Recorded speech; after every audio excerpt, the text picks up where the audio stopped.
Toronto, the day is finally here. Round one, game one, Toronto Maple Leafs versus Tampa Bay Lightning. Leafs Nation is officially heading into the 2022-2023 Stanley Cup playoffs. Puck drop rather, 7:30 p.m. Eastern here at Scotiabank Arena, and it is officially time to get excited. Welcome to Live from Morning Skate, presented by FanDuel. I'm Jacqueline Doorey, joined as always by analyst Becky Kellar. Becky, for the second straight season, the Toronto Maple Leafs finished second in the Atlantic Division. This season, they got 111 points, securing home ice advantage for round one of the playoffs. And for the second time as well, Leafs versus Lightning. There's going to be no pleasantries needed. These two teams know each other very well. And this season, the Leafs were 2-0-1 against the Lightning. And the last time they played, which was just a week ago, the Leafs got the 4-3 win. But Becky, I want to talk to you a little bit about momentum, because we're taking a look up at the record and kind of the contrast of these two teams right now. And, you know, with momentum from the regular season coming into the playoffs, how much does that come into play? Because the Leafs in their last 15 games have been looking really good. They're 10-3-2. Meanwhile, Tampa seems to have, stuttered a little bit, with a 7-8-0 record. Yeah, well, if you're the Toronto Maple Leafs, you're not going to hang your hat on that for sure. Right. You're focusing on yourself. But if you're Tampa Bay, it certainly is an area of concern. You want to go into the playoffs playing some of your best hockey. You really don't want to limp to the finish line. You're seeing a little bit of that from Tampa Bay. Now, this is a team with a ton of playoff experience. If anyone can just flip the switch, it would probably be Tampa Bay, but it's not an easy thing to do. Yeah, like you said, the Leafs not putting much stock into that. It was a big question at media availability yesterday, just kind of about Tampa's record coming into round one. And Austin Matthews, Morgan Riley, Alex Kerfoot all said the same thing. Like, we're not looking at what's happened in the last month. This is a team that has gone to 3 consecutive Stanley Cup finals. That's who we expect to see in round one.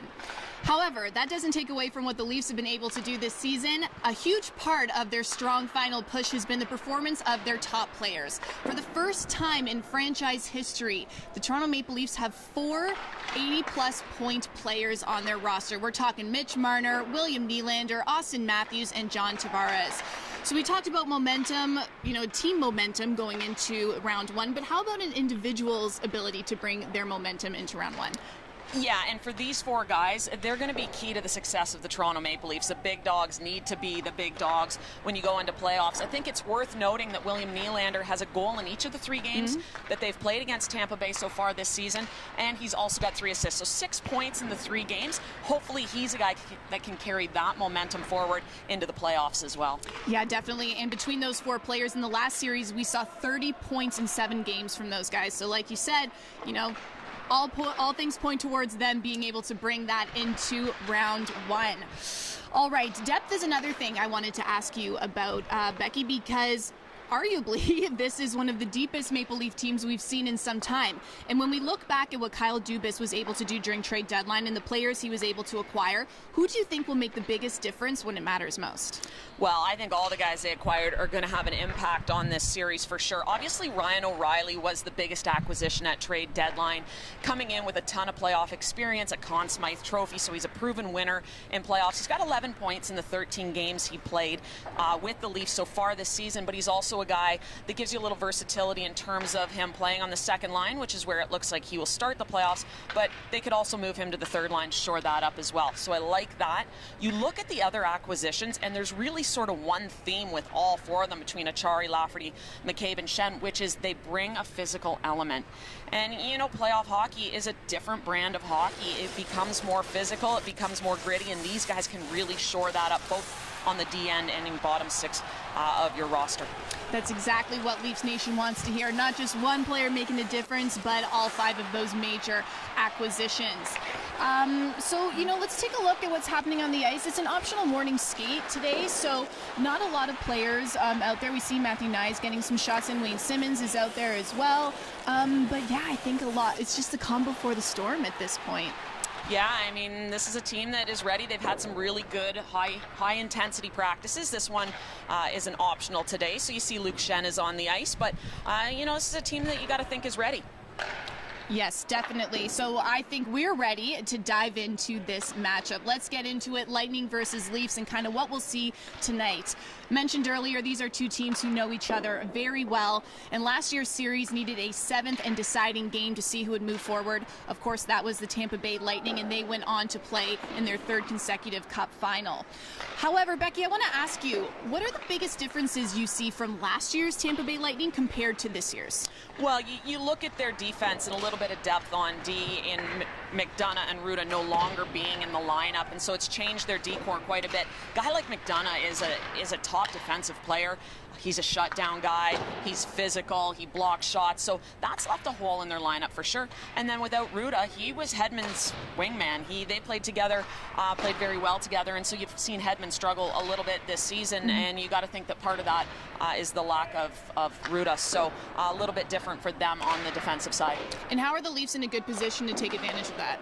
Well, I think you had some of the acquisitions on defense as well. But you look at McCabe and Brody specifically in terms of their shutdown guys. We've added physicality, we've added shutdown to our lineup where maybe we've seen the Lightning without that. And so I think these two guys are going to be huge impact guys. I think you're going to see them come over the boards when you see Tampa Bay's top line go out on the ice, which is part of the reason the home ice advantage is so big. You get to have those matchups first 2 games and potentially going into a game 7. But these are two guys in Brody and McCabe who can skate well. They can take away time and space. They can also break the puck out, very efficient with their first pass, which is huge when you're playing against top offensive players. Definitely. And, mentioning that, let's talk about that a little bit more. Starting with the formidable Nikita Kucherov. He's been leading the team with 113 points this season, playing alongside Braden Point, who is the team's goal leader with 51. And, of course, Steven Stamkos, another consistent player who's been a huge part of the Lightning attack. You can see the numbers up there. Definitely not going to make things easy. But how do you compare this element of the Lightning's game to the Leafs? Yeah, if you look at the Lightning's top 4 players, they're 356 points combined. You look at the Maple Leafs' top 4 players, and they're 351 points combined. So these are two offenses that match up really well. And really, you could think that your top guys are going to wind up canceling each other out, and it's going to come down to your depth guys that we talked about in your Lafferty and Chari and Kampf and some of your bottom 6 guys.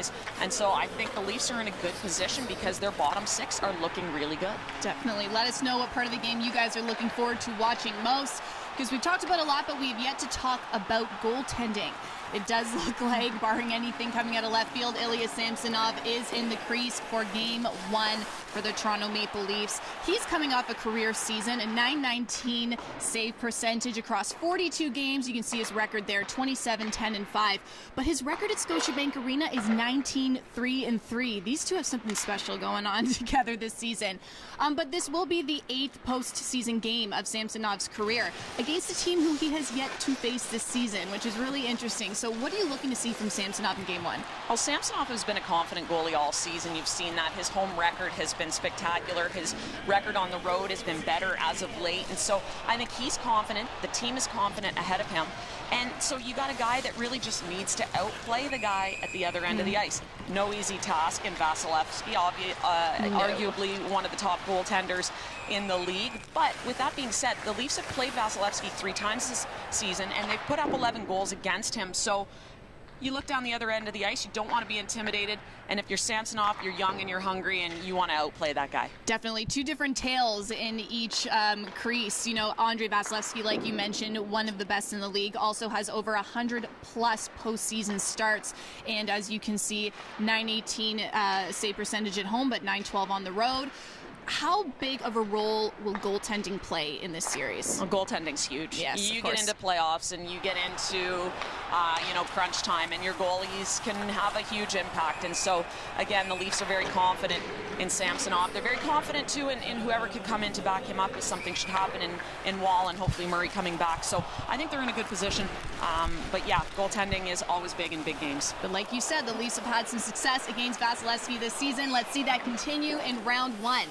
All right, we're all set to watch the game, which means it is time for our FanDuel Prop Picks segment. As always, let's take a look at the highest scoring period and overtime. So when it comes to the highest scoring period, I'm going to go with the first. Toronto and Tampa, they're combined for 165 first period goals. And with it being Game 1 and with home ice advantage, I think Toronto is going to come out hot, come out fast, and be ready to go. So I'm going to say the first period. I'm going to go with the second period. I think it's game one, first game of the playoffs. They're going to be a little tentative going into this one, a little feeling out process. I don't think things are going to open up until the second. I'd love to argue with you, Becky, but your logic is pretty sound there.